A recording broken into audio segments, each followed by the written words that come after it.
This tutorial will describe how to automate a potential energy plot, that is, computing the energy as a function of a bond length. First of all, we need a molecule. Let's take double bond and make ethylene. Secondly, we need to choose a methodology. We can choose any. Semi-empirical will be a little faster, so let's do AM1. Then we need to select the variable we want to modify. Select the bond, carbon-carbon bond. Go up and request a potential energy curve. There's parameters in here left over from the last time I brought this dialog box up, but these are appropriate for the curve. For this molecule, you can change the values, the initial value, final value, and the step size. We can get rid of outliers if we want to, but we're not. This is just a big number here. We're not interested in that. So we just say OK, and away it goes, and varies the bond length, and computes the energy as a function of the bond length, and we'll get a plot here in a couple seconds. So there's the potential energy plot that it created. It gives you a standard output. However, one can modify this any way you like. Various ways, not any way, but various ways. For example, if we don't like this marker here, we might like this one instead. That's a little bit big, so let's reduce the size of that a bit. That's fine, maybe a little bit bigger.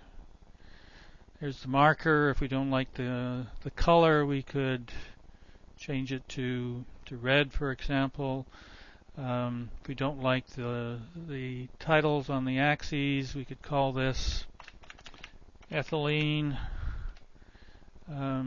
Oops. Sorry, I should OK instead of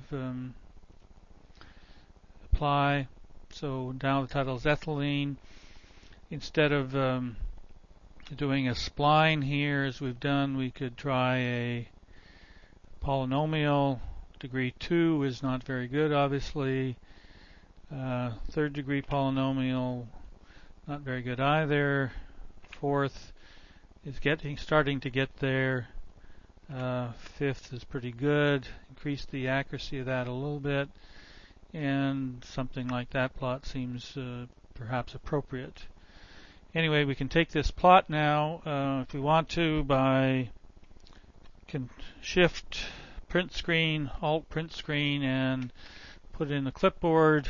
If we were to bring up something like paint, we could paste it into paint. Oops, I got the wrong window.